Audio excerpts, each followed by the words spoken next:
भक्तगण, आज हम आपको एक कथा का श्रवण करा रहे हूँ जो सुनने मात्र से आपके जीवन में सुख संपत्ति और धन की वर्षा होगी। तो चलिए कथा को प्रारंभ करते हैं। भगवान शिव माता पार्वती से कहते हैं, दुख कौन देता है? इसे प्रत्येक इंसान को सुनना चाहिए। इसे सुनने से इंसान को हर परेशानी में राह दिखाएगी। फिर माता पार्वती कहती है, हे प्रभु, यह कौन सी नई बात बता रहे हैं कि दुख कौन देता है? यह हर परेशानी में राह दिखाएगी। फिर भगवान शिव कहते हैं, हे देवी, आज मैं पृथ्वी लोक पर एक बौद्ध भिक्षुक का रूप धारण करके जा रहा हूँ।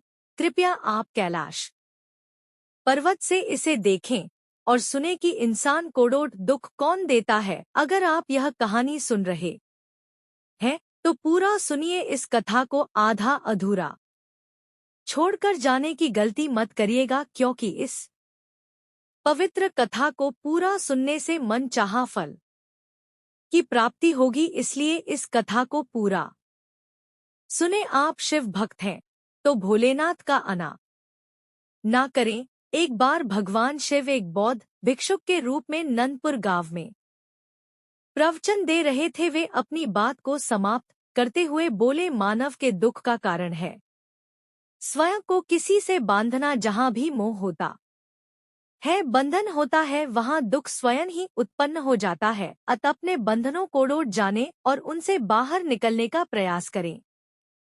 फिर कहते हैं, जिस मनुष्य के अंदर ज्ञान की कमी और ईश्वर में श्रद्धा नहीं होती, वह मनुष्य जीवन में कभी भी आनंद और सफलता को प्राप्त नहीं कर पाता। जिस प्रकार मनुष्य अपने पुराने वस्त्रों को त्याग कर नए वस्त्र धारण करता है, ठीक उसी प्रकार आत्मा पुराने व्यर्थ के शरीर को त्याग कर नए भौतिक शरीर को धारण करती है। कौन क्या कर रहा है, कैसे कर रहा है और क्यों कर रहा है, इन सब से आप जितना दूर रहेंगे उतना ही आप खुश रहेंगे। जो व्यक्ति श्री कृष्ण के भक्त हैं, उन्हें इन दिव्य उपदेशों को अनसुन नहीं करना चाहिए। इस वीडियो को पूरा देखें, अन्यथा आपको अंत में पछतावा होगा। अपने कमती समय को फालतू के शॉर्ट्स वीडियो के जगह यहाँ लगाए, कुछ नया सीखने को मिलेगा।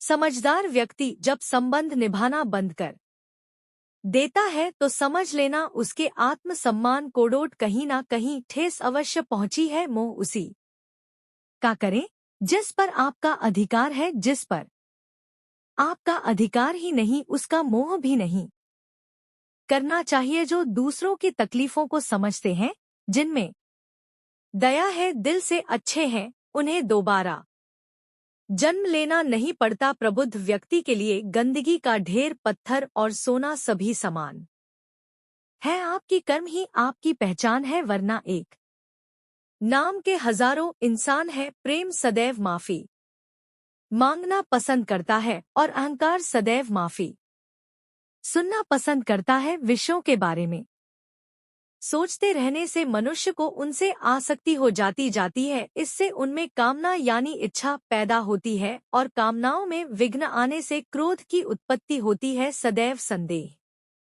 करने वाले व्यक्ति के लिए प्रसन्नता ना अश्लोक में है, ना ही कहीं और गर्व व फसल है, जिसे इंसान को हर हाल में काटना ही पड़ता है। इसलिए हमेशा अच्छे बीज बोए ताकि फसल अच्छी हो। जो होने वाला है वह होकर ही रहता है और जो नहीं होने वाला वह कभी नहीं होता। ऐसा निश्चय जिनकी बुद्धि में होता है, उन्हें चिंता कभी नहीं सताती। अच्छे कर्म करने के बावजूद भी लोग केवल आपकी बुराइयां ही याद रखेंगे। इसीलिए लोग क्या कहते इस पर ध्यान मत दो, तुम अपना कर्म करते रहो। इसके बाद उन्होंने सभी लोगों को आशीर्वाद दिया और फिर अपने आश्रम को लौट गए। अगले दिन उनसे एक व्यक्ति मिलने आया। वह बौद्ध भिक्षुक को दंडवत करता हुआ बोला, महात्मा, मैंने कल आपका उपदेश सुना। आपकी बातें मेरे हृदय में उतर गई हैं। मैंने अपने बंधनों को तोड़ दिया है, सारी मोह माया का त्याग कर दिया है। अब मैं आपकी शरण में आना चाहता हूँ। उस व्यक्ति की बातें सुनकर बौद्ध भिक्षुक मुस्कुराए और धीरे से बोले, मुझे विस्तार से बताओ वत्स, तुमने कौन कौन से बंधन तोड़े और किसका मोह त्याग दिया है। वह व्यक्ति बोला, मेरे घर पर मेरे बूढ़े माता पिता और पत्नी है, मेरा एक छोटा बच्चा भी है, मेरी पत्नी बहुत बीमार रहती है, उसके कष्ट देखकर मैं अक्सर सोचता रहता था कि वह मर जाए तो उसके कष्ट दूर हो जाए, उसकी वजह से मैं बहुत दुखी रहता हूँ। लेकिन कल जब मैंने आपका उपदेश सुना तो मेरी समझ में आ गया कि मेरे परिवार से मेरा बंधन ही मेरे दुखों का कारण है। अगर मैं इसके चक्कर में पड़ा रहूंगा तो कभी सत्य को नहीं जान सकूंगा, इसलिए मैं अपने घर को त्याग कर आपके पास आया हूँ। फिर बौद्ध भिक्षुक ने पूछा, क्या तुम सचमुच सभी बंधनों से मुक्त हो गए हो? देख लो कहीं कोई बंधन तुम्हारे पीछे रह तो नहीं गया। वह व्यक्ति बोला, नहीं प्रभु, मैं अपने जीवन की सारी चीजों को पीछे छोड़ आया हूँ और अब आगे बढ़ना चाहता हूँ। बौद्ध भिक्षुक ने कहा, अगर ऐसी बात है तो फिर ठीक है, आज तुम यहीं आश्रम में रुको, कल मैं तुम्हें बताऊंगा कि तुम्हें क्या करना है। बौद्ध भिक्षुक ने अपने एक शिष्य की ओर इशारा किया। शिष्य ने उसे आश्रम के अतिथि कक्ष में पहुंचा दिया। अगले दिन बौद्ध भिक्षुक ने उस व्यक्ति को एक कार्य सौंपते हुए कहा, पहले तुम कुछ ज्ञान की बातें जान लो। जो अपने शब्दों को महत्व नहीं देता, बदल जाओ वक्त के साथ, या फिर वक्त बदलना सीखो। मजबूरियों को मत कोसो, हर हाल में चलना सीखो। किसी काम की चिंता करना ठीक है, पर चिंता इतनी भी नहीं होनी चाहिए कि वह काम ही बिगड़ डा जाए। अच्छी नियत से किया गया काम कभी व्यर्थ नहीं जाता और उसका फल आपको जरूर मिलता है। फिर बौद्ध भिक्षुक कहते हैं कि मैं किसी का भाग्य नहीं बनाता, हर कोई अपना भाग्य खुद बनाता है। आप आज जो भी कर्म कर रहे हो उसका फल आपको कल प्राप्त होगा, और आज जो आपके पास है वह आपके द्वारा पहले ही किए गए कर्मों का फल है। मनुष्य नहीं उसके कर्म अच्छे या बुरे होते हैं, जैसे मनुष्य के कर पाया उसके लिए उसका मन उसका सबसे बड़ा शत्रु बन जाता है। नकारात्मक विचारों का कर्म होते हैं, उसे वैसी ही फल की प्राप्ति होती है। तुम्हें सिर्फ अपने कर्म करने का अधिक, किंतु कर्म के फलों के तुम अधिकारी नहीं हो। तुम ना तो कभी अपने आप को अपने कर्मों के फल का कारण मालूम नहीं, कम ना करने में आसक्त हो जाओ। सही कर्म वह नहीं है जिसके परिणाम हमेशा सही हो, अपितु सही कर्म वह है जिसका उद्देश्य कभी गलत ना हो। संसार में कोई भी मनुष्य सर्वगुण संपन्न नहीं होता।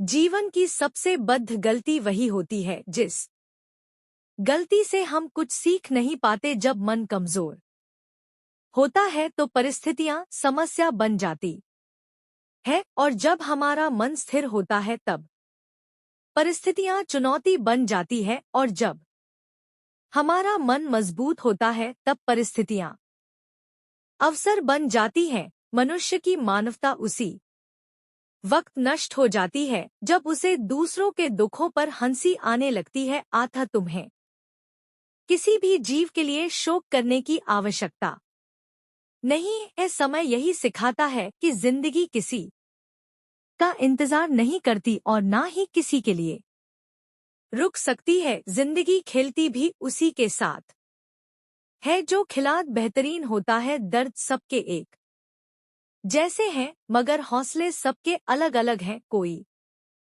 हताशा के बिखर जाता है तो कोई संघर्ष करके निखर जाता है। मनुष्य को अपने कर्मों से संभावित परिणामों से प्राप्त होने वाली विजय या पराजय, लाभ या हानि, प्रसन्नता या दहक इत्यादि के बारे में सोचकर चिंता से ग्रसित नहीं होना चाहिए। यदि आप अपनी गलतियों से कुछ सीखते हैं तो गलतियां सीर किया है, और नहीं सीखते तो गलतियां सागर है।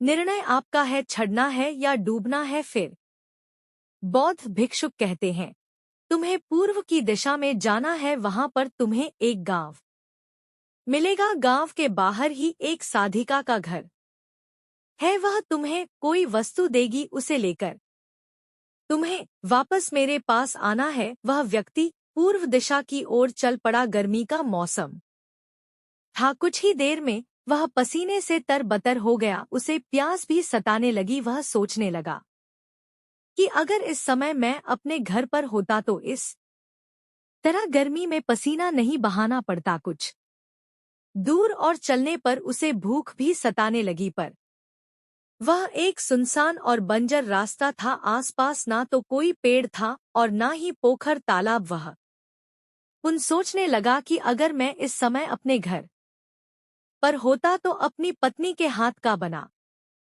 स्वादिष्ट भोजन कर रहा होता। पता नहीं क्यों बौद्ध भिक्षुक ने मुझे गर्मी में इतनी दूर भेज दिया। काफी देर तक चलने के बाद वह व्यक्ति गांव में जा पहुंचा। गांव के बाहर ही एक घर बना हुआ था। उसने दरवाजे के पास पहुंचकर उसे धीरे से खटखटाया। दरवाजे को एक साधिका ने खोला। उसके चेहरे पर एक अद्भुत तेज था। वह व्यक्ति उसे देखकर मंत्रमुग्ध हो गया। साधिका ने उसे अभिवादन करते हुए कहा, मैं जानती हूँ कि आपको बौद्ध ने भेजा है, आप अंदर आ जाए। वह व्यक्ति घर के अंदर चला गया। साधिका के कहने पर उसने पानी से हाथ मुंह धोया और एक चटाई पर बैठ गया। साधिका ने उसके सामने भोजन की थाली रख दी। वह जल्दी जल्दी भोजन करने लगा। अचानक उस व्यक्ति की नजर साधिका के पैरों पर पड़ी। उसके पैर बहुत सुंदर थे।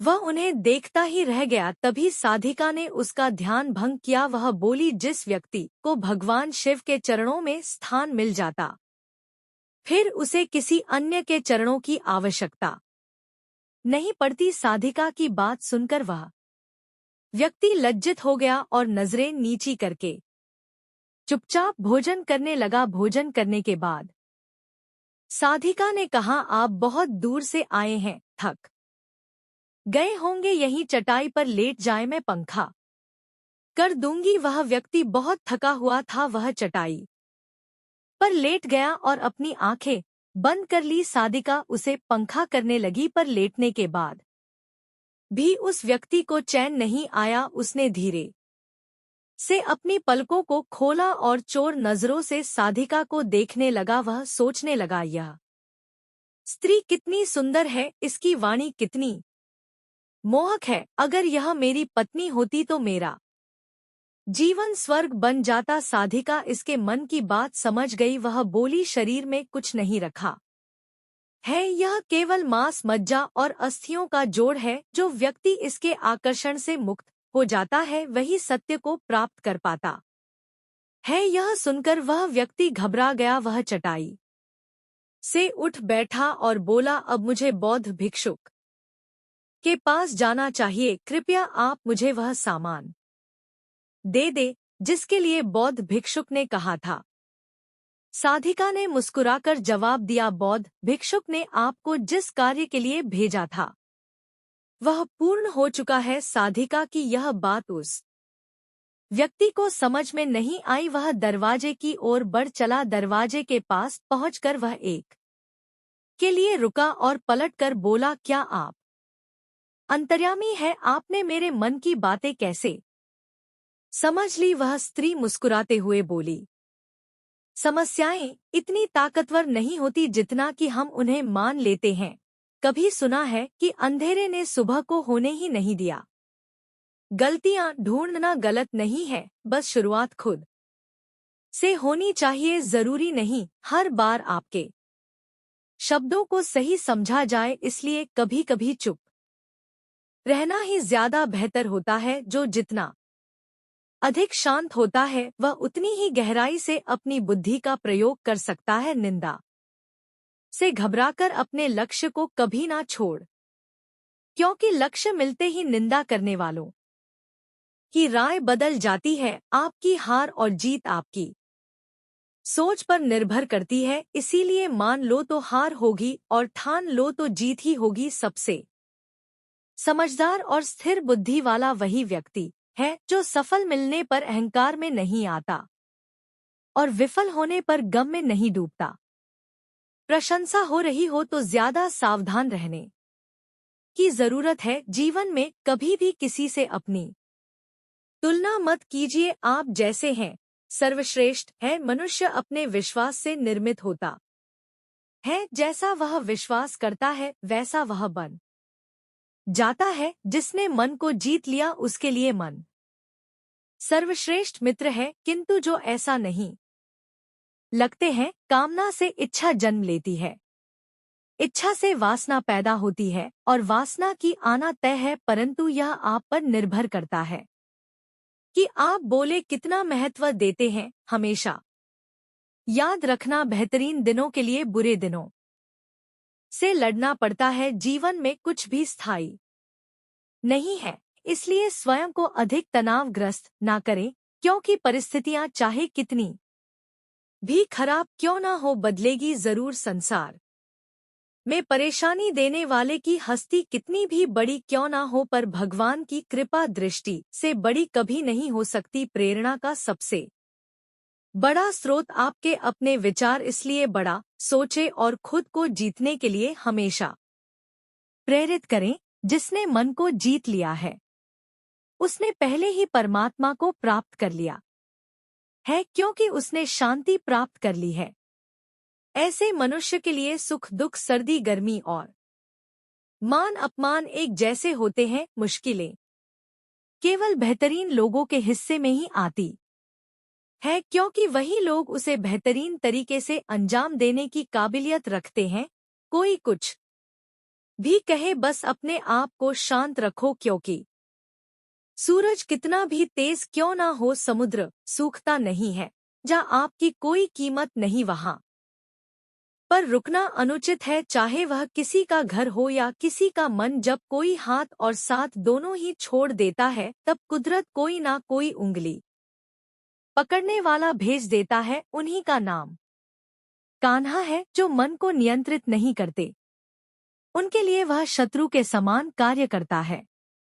इसलिए बौद्ध भिक्षुक की कृपा से मैं मोह माया से ऊपर उठ चुकी हूँ, इसलिए भावनाओं से निर्लिप्त हूँ और किसी के चेहरे को देखकर उसके मन में उठने वाले विचारों को समझ लेती हूँ। उसकी बातें सुनकर वह व्यक्ति एक बार पुन लज्जित हुआ और सोचने लगा कि जिस स्त्री ने सच्चे मन से मेरा सत्कार किया, मैं उसके बांधे में क्या क्या सोचता रहा। उसके बाद वह बौद्ध भिक्षुक के आश्रम की ओर लौट पड़ा। आश्रम में पहुंचकर वह व्यक्ति बौद्ध भिक्षुक के चरणों में गिर पड़ा और बोला, महात्मा मुझे क्षमा कर दे, मैं बड़ा पापी हूँ। उसकी बात सुनकर बुद्ध मुस्कुराए और बोले, सुंदरता के दृष्टिकोण में होती है। व्यक्ति जो चाहे बन सकता है, यदि वह विश्वास के साथ इच्छित वस्तु पर लगातार चिंतन करे। सिर्फ दुनिया के सामने जीतने वाला ही विजेता नहीं होता, बल्कि किन रिश्तों के सामने कब और कहां पर हारना है यह जानने वाला भी विजेता होता है। जो लोग बुद्धि को छोड़कर भावनाओं में बह जाते हैं, उन्हें हर कोई मूर्ख बना सकता है। वक्त से पहले मिली चीज अपना मूल्य खो देती है और वक्त के बाद मिली चीज अपना महत्व। मनुष्य को अपने कर्मों से संभावित परिणामों से प्राप्त होने वाली विजय या पराजय, लाभ या हानि, प्रसन्नता या दुख इत्यादि के बारे में सोचकर चिंता से ग्रसित नहीं होना चाहिए। आत्मा पुराने शरीर को वैसे ही छोड़ देती है जैसे मनुष्य पुराने कपड़ों को उतार कर नए कपड़े धारण कर लेता है। जैसे जल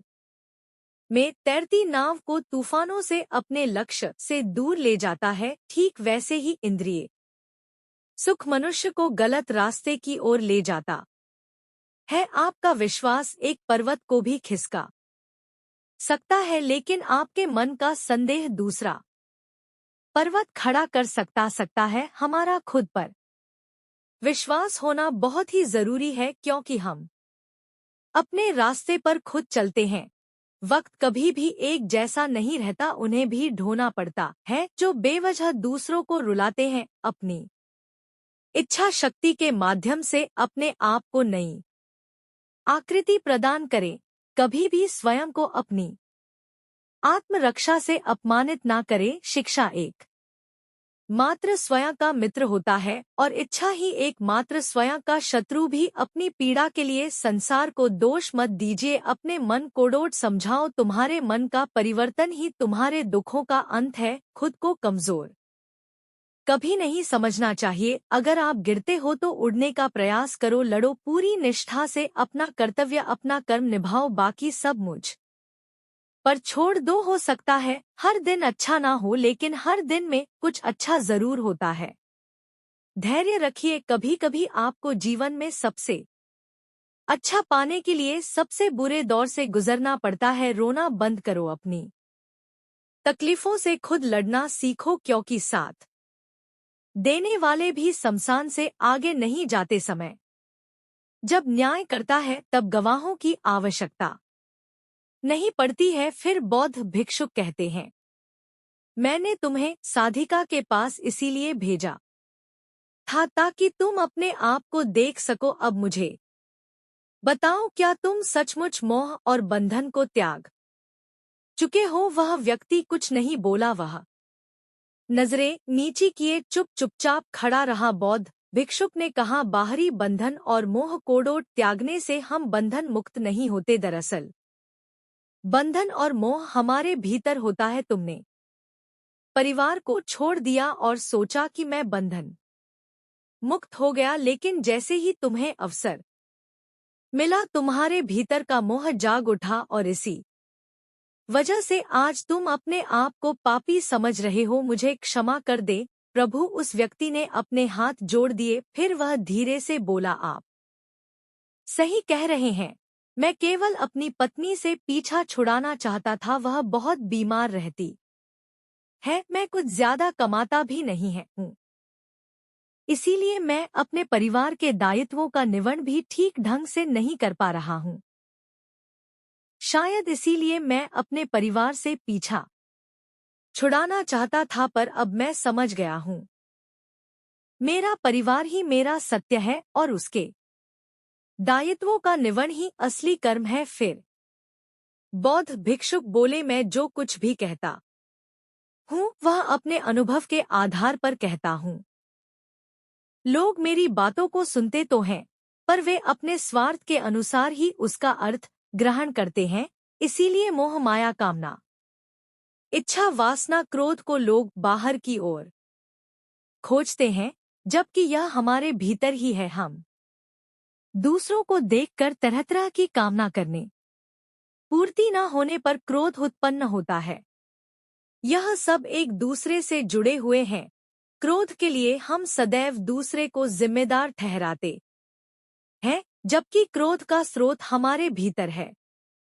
तुम चाहोगे तो क्रोध आएगा, तुम चाहोगे तो क्रोध नहीं आएगा। दुख एक ऐसा अनुभव है जो हम सभी मानवों को किसी न किसी रूप में परिचित होता है। हमारे जीवन में जब दुख का आगमन होता है तो हम इसे अनुभव करके तंगी, उदासी और निराशा का अनुभव करते हैं। यह एक प्राकृतिक तत्व है जो जी के अनिवार्य हिस्से माना जाता है। लेकिन क्या हमें कभी यह सोचने पर विचार किया है कि दुख हमें कौन देता है? गौतम बुद्ध कहते हैं कि दुख हमें हमारे स्वभाव और मन की अवस्था से आता है। वे कहते हैं कि मनुष्य का दुख उसकी आस्था, आकांक्षाएं, अभिलाषाएं और उसके आवरण से उत्पन्न होता है। अगर हम इन संबंधित तत्वों पर नियंत्रण पा लेते हैं तो हम दुख से मुक्त हो सकते हैं।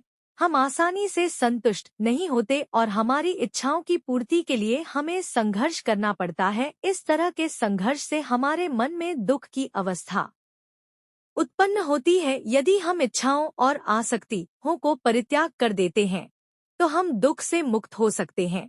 गौतम बुद्ध ने अपने उपदेशों में मन के नियंत्रण, ध्यान और मेधा की महत्वता पर बल दिया। उन्होंने संसार की तृष्णा और बाह्य आकर्षणों के प्रति संयम रखने की बात की। मन की शांति और आत्मबोध के माध्यम से हम दुख से परे और सुखी जीवन जी सकते हैं। इस परंपरा के माध्यम से हम यह समझ सकते हैं कि दुख का उद्भव और विस्तार हमारे मन की अवस्था आचरण और आकांक्षाओं से जुड़ा हुआ है। हमारी मानसिक स्थिति और भावनाएं हमें दुख का अनुभव कराती हैं। इसीलिए दुख को कोई अलग व्यक्ति नहीं देता है, बल्कि हम खुद अपने मन के संग्रह से उसे अनुभव करते हैं। बुद्ध के उपदेश और सिद्धांतों का महत्वपूर्ण अंश यह भी है कि उन्होंने समय की महत्ता पर विशेष जोर दिया। उन्होंने कहा है कि जीवन में परिवर्तन ही निश्चित है और संघर्ष और दुख सामान्य है। हमें समय के साथ बदलने की क्षमता विकसित करनी चाहिए और दुख को डोट स्वीकार करना चाहिए। इस प्रकार हम अपने मन की संयम और आत्मबोध के माध्यम से दुख से परे रह सकते हैं। मन अशांत हो तो उसे नियंत्रित करना कठिन है, लेकिन अभ्यास से इसे वश में किया जा सकता है। अहंकार और संस्कार में फर्क है। अहंकार दूसरों को झुकाकर खुश होता है, संस्कार स्वयं झुककर खुश होता है। सेवा सबकी करो, मगर आशा किसी से मत रखो, क्योंकि सेवा का सही मूल्य ईश्वर ही दे सकते हैं। जब सत्य की असत्य से लड़ाई होगी तो सत्य अकेला खड़ा होगा और असत्य की फैज लंबी होगी, क्योंकि असत्य के पीछे मूर्खों का झुंड भी होगा। अकेले रहना तुम्हें यह भी सिखाता है कि वास्तव में तुम्हारे पास स्वयं के अलावा और कुछ भी नहीं। जब परिवार के सदस्य अप्रिय लगने लगे और पराये अपने लगने लगे तो समझ लीजिए कि विनाश का समय आरंभ हो गया है। क्रोध आने पर चिल्लाने के लिए ताकत नहीं चाहिए, मगर क्रोध आने पर चुप रहने के लिए खूब ताकत चाहिए होती है। जो आपका है वह कोडोट मिलकर ही रहेगा, फिर चाहे उसे छीनने के लिए पूरी कायनात एक हो जाए। दो प्रकार के व्यक्ति संसार में स्वर्ग से भी ऊपर स्थित होते। एक वह जो शक्तिशाली होकर भी क्षमा कर देते हैं, और दूसरे वे जो दरिद्र होकर भी कुछ दान करते हैं। प्रेम शरीर या सुंदरता को देखकर नहीं होता, प्रेम हृदय से होता है। जहाँ दो हृदय मिल जाए वहीं प्रेम जन्म लेता है। किसी भी व्यक्ति को अच्छे से जाने बिना दूसरे की बातें सुनकर उसके प्रति कोई धारणा बना लेना मूर्खता है। अगर साफ नियत से माना जाए तो ईश्वर नसीब से बढ़कर देता है। जो हुआ वह अच्छा हुआ, जो हो रहा है वह अच्छा हो रहा है, जो होगा वह भी अच्छा ही होगा। मेरा तेरा छोटा बड़ा अपना पराया मन से मिटा दो, फिर सब तुम्हारा है और तुम सबके हो। जब भी विनाश होने का प्रारंभ होता है, शुरुआत वाणी के संयम खोने से होती है। जीवन में सब कुछ खत्म होने जैसा कुछ भी नहीं होता, हमेशा एक नई शुरुआत हमारा इंतजार कर रही होती है। जीवन में यदि खुश रहना है तो अधिक ध्यान उस चीज पर दे जो आपके पास है, उस चीज पर नहीं जो दूसरों के पास है। उस दिन हमारी सारी परेशानियां खत्म हो जाएंगी, जिस दिन हमें यकीन हो जाएगा कि हमारा सारा काम ईश्वर की मर्जी से होता है। विपत्ति में धैर्य, वैभव में दया और संकट में सहनशीलता ही श्रेष्ठ व्यक्तियों का लक्षण है। जो व्यक्ति स्पष्ट और सीधी बात करता है उसकी वाणी कठोर जरूर होती है, लेकिन वह कभी किसी के साथ नहीं करता। जो अच्छा लगे उसे ग्रहण करे, जो बुरा लगे उसका त्याग। फिर चाहे वह विचार हो, कर्म हो या मनुष्य, बुराई बड़ी हो या छोटी, हमेशा विनाश का कारण बनती है, क्योंकि नाव में छेद छोटा हो या बड़ा नाव को ही डुबो देता है। अपने परम भक्त जो हमेशा मेरा स्मरण या एक चित्त मन से मेरा पूजन करते हैं, मैं व्यक्तिगत रूप से उनके कल्याण का उत्तर दायित्व लेता हूँ। जो दान बिना सत्कार के कुपा को दिया जाता है वह तमस दन कहलाता है।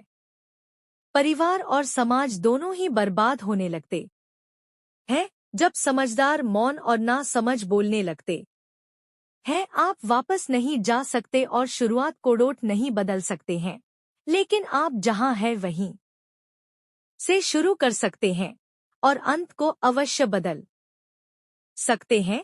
जब उम्मीदें टूटने लगे, कोई रास्ता दिखाई ना दे तो वास्तव में दुख हमारी आस्था, आकांक्षाएं, अभिलाषाएं और मन की अवस्था से जुड़ा हुआ है। अगर हम इन तत्वों को संयमित रखते हैं और मन की शांति, आत्मबोध और समय के साथ परिवर्तन की क्षमता को विकसित करते हैं, तो हम दुख से मुक्त हो सकते हैं। यह एक साधना है जो हमें खुशहाल और सुखी जीवन की ओर ले जाती है। यह सब कहने के बाद भगवान शिव कैलाश के लिए लौट जाते हैं। इस वीडियो को बोलते समय कोई त्रुटि हो तो मैं क्षमा चाहती हूँ। उम्मीद है आप सभी को यह वीडियो अच्छी लगी होगी। अगर आपके सच्चे भक्त हैं तो चैनल को सब्सक्राइब और वीडियो को लाइक करके कमेंट में हर हर महादेव लिख दीजिए।